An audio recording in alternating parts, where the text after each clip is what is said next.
Hello students, welcome channel सब कुछ no. आज आप लोग पढ़ेंगे क्लास 9th एनसीईआरटी मैथ का प्रश्नावली 8.1 में क्वेश्चन नंबर 8 से आगे। इससे पहले वाले पार्ट में आप लोगों ने प्रश्नावली 8.1 में क्वेश्चन नंबर 7 तक का पूरा कंप्लीट पढ़ाई किया था। तो अगर आप लोग चैनल पर नए हैं, चैनल को सब्सक्राइब करिए, वीडियो को लाइक करिए, ज़्यादा से ज़्यादा शेयर करिए ताकि सभी लोग आसानी से ऑनलाइन पढ़ाई कर सकें। देखिए यहाँ पर क्वेश्चन नंबर 8 में दिया गया है ABCD एक आयत है जिसमें विकर्ण AC दोनों कोणों A और C को समद्विभाजित करता है। दर्शाइए कि पहला नंबर क्वेश्चन दिया गया है ABCD एक वर्ग है। दूसरे नंबर में कह रहा है विकर्ण BD दोनों कोणों B और D को समद्विभाजित करता है। तो एक ही में देखिए दो क्वेश्चन दिए गए हैं, बारी बारी से हम लोग दोनों को एक ही में प्रूव करेंगे। देखिए कैसे करेंगे। सबसे पहले तो फिगर बनाना जरूरी है। कह रहा है ABCD एक आयत है, हम लोग फिगर बना लेते हैं।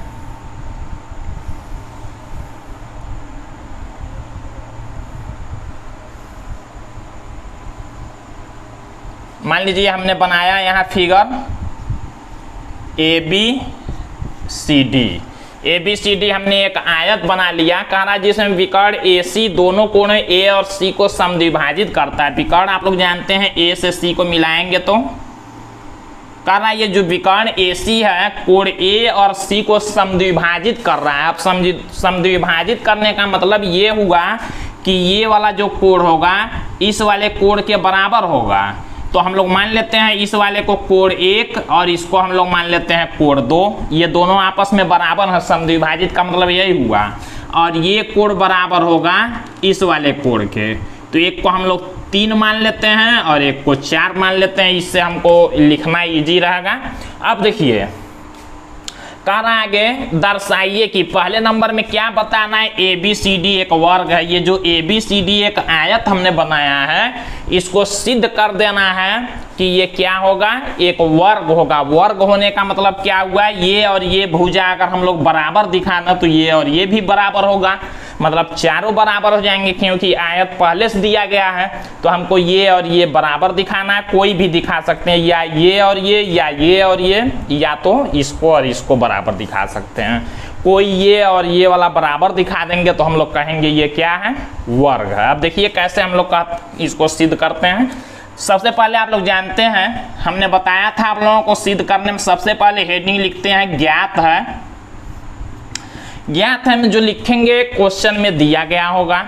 तो क्या ज्ञात है, ABCD एक आयत है। तो हम लोग लिखेंगे ज्ञात है में आयत ABCD ये ज्ञात है। कि हम लोगों ने लिखा आयत ABCD ये ज्ञात है और AC A और C को समद्विभाजित कर रहा। तो हम लोग लिखेंगे तथा विकर्ण AC जो विकर्ण AC है A और C को समद्विभाजित कर रहा है। विकर्ण AC कोण A तथा कोण C को समद्विभाजित करता है। समद्विभाजित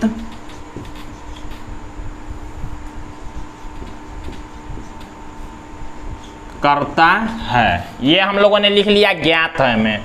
अब दूसरा हेडिंग हम लोग लिखते हैं सिद्ध करना है।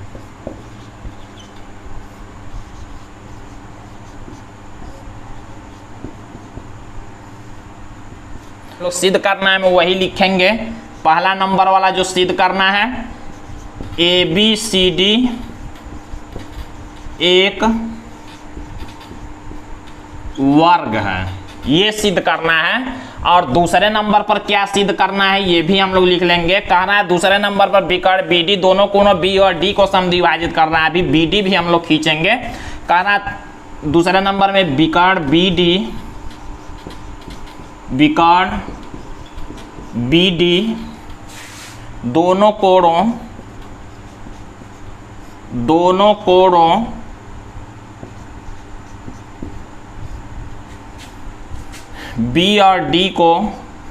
B और D को समद्विभाजित करता है।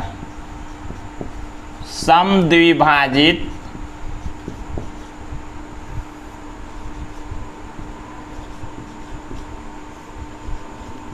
करता है। ये हम लोग विकर्ण BD भी खींच लेते हैं। इसमें हम लोगों को ये सिद्ध करना है कि इस वाले के बराबर होगा ये और इस वाले के बराबर होगा ये हम लोगों को सिद्ध करना है। तो इसको भी हम लोग मान लेते हैं। 3 4 हमने मान लिया है, 5 6 और 7 8 ऐसे मान लेते हैं हम लोग। तो देखिए इस तरह से हमने कोणों को नाम से मान लिया है 1 2 3 4 से। अब देखिए सिद्ध करना हमने लिख लिया। अगर रचना अपने तरफ से करना होता तो रचना भी लिखते, नहीं तो हम लोग लिखेंगे यहाँ पर प्रमाण। अब प्रमाण में पहले हम लोग पहला वाला क्वेश्चन सॉल्व करते हैं। ABCD एक वर्ग है, ये जो सिद्ध करना है इसको देखते हैं।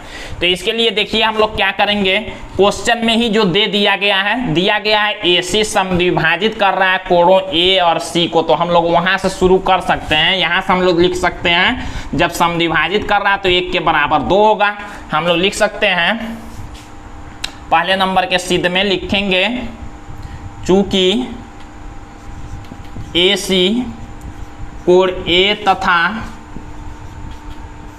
कोण C को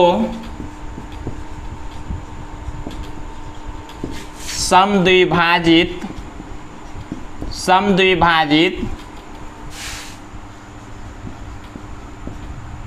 करता है। जब AC कोण A और C दोनों को समद्विभाजित करता है तो हम लोग लिख सकते हैं, इसलिए कोण 1 के बराबर हो जाएगा कौन, कोण 2। इसको बना लेते हैं समीकरण 1। कारण क्या लिखेंगे, ऊपर हमने लिख ही दिया है, यहाँ कारण लिख सकते हैं ज्ञात है, यहाँ कारण ज्ञात है लिख भी सकते हैं। ये हमने बना दिया कोण 1 के बराबर 2। फिर हम लोग लिख सकते हैं कोण 3 के बराबर कोण 4 लिखेंगे, तथा कोण 3 के बराबर हो जाएगा कोण 4। इसको हम लोग बना लेते हैं समीकरण 2। ये भी ज्ञात है, क्वेश्चन में ही दे दिया गया है, समद्विभाजित करता है, इसका मतलब दोनों बराबर होंगे। अब देखिए जब 1 के बराबर है 2 और 3 के बराबर दे दिया गया है किसको, 4 को। अब यहाँ से हम लोग ध्यान देते हैं एक चीज और। अब देखिए ये तो क्वेश्चन में दिया गया है 1 के बराबर 2 3 के बराबर 4। अब हम लोग क्या कर सकते हैं, जब कहा गया है ABCD एक आयत है, ध्यान दीजिएगा, जब ABCD एक आयत है, आयत आप लोग जानते हैं समांतर चतुर्भुज भी होता है, मतलब आमने सामने की उसकी भुजाएं समांतर और बराबर होती हैं। तो मान लीजिए जब हम लोग इसको समांतर अगर ले लेते हैं, समांतर लेंगे तो क्या हम लोग कर सकते हैं, जब ये 2 रेखाएं समांतर हैं उसको एक तिर्यक रेखा काटे तो 4 के बराबर 2 भी हो जाएगा, और ये दोनों समांतर हैं तो 3 के बराबर 1 हो जाएगा। एकांतर कोण आप लोग जानते हैं, देखिए यहाँ पर ऐसे फिगर है, इस तरह का जो बन रहा है ऐसे। तो यहाँ देखिए यहाँ 2 है और यहाँ 4 है, तो 2 के बराबर 4 होगा, क्योंकि आयत में आमने सामने भुजाएं समांतर और बराबर होती हैं। फिर इसी तरह से अगर AD और BC समांतर हैं तो 1 के बराबर 3 होगा, जो इस तरह का फिगर बना है। यहाँ 1 देख सकते हैं आप लोग और यहाँ 3 है, तो ये एकांतर कोण के कारण 1 के बराबर 3 और 2 के बराबर 4 होगा। ये हम लोग लिख सकते हैं।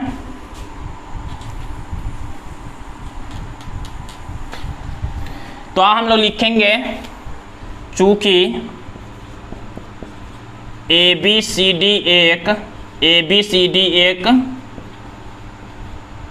आयत है, ABCD एक आयत है, इसलिए AB और CD दोनों समांतर होंगे, लिखेंगे इसलिए AB समांतर होगा CD के, तथा ये BC समांतर होगा AD के। और समांतर होने का मतलब क्या हुआ कि ये भी कोण बराबर हो जाएंगे। कौन से कोण, जब समांतर है तो 1 के बराबर 3 2 के बराबर 4 होगा। हम लोग लिखेंगे इसलिए कोण 1 के बराबर कोण 3। कारण यहाँ लिख लेंगे एकांतर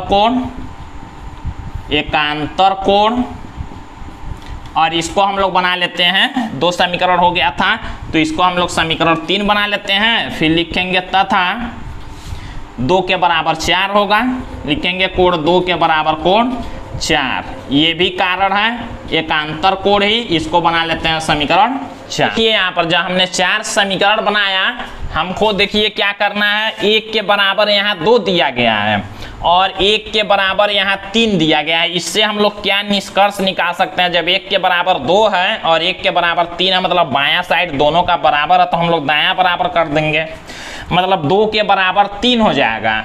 या तो हम लोग ये कर सकते हैं 1 के बराबर 2, 1 के बराबर 3 है तो 2 के बराबर 3 आ रहा है। या तो हम लोग अगर समीकरण ये दोनों लेते हैं, देखिए दोनों में 4 है तो 4 इधर भी 4 इधर भी, तो 2 के बराबर 3 होगा, यहाँ से भी 2 के बराबर 3 होगा, यहाँ से भी 2 के बराबर 3 होगा। तो हम लोग चारों समीकरण में से चारों का जरूरत नहीं है, किसी 2 ही का जरूरत है, जो आप लोग लेना चाहेंगे ले सकते हैं।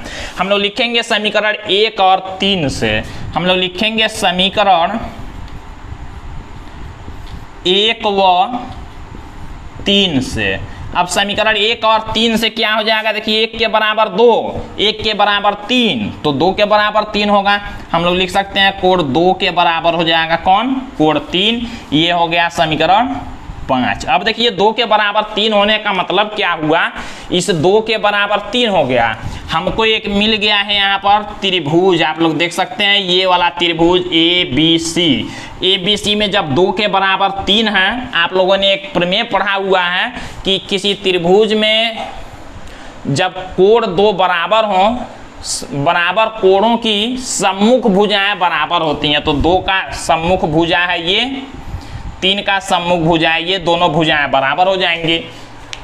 और जब ये दोनों बराबर हो गई तो ये इस आयत को हम लोग वर्ग कह सकते हैं, इसलिए हमने ऐसे किया।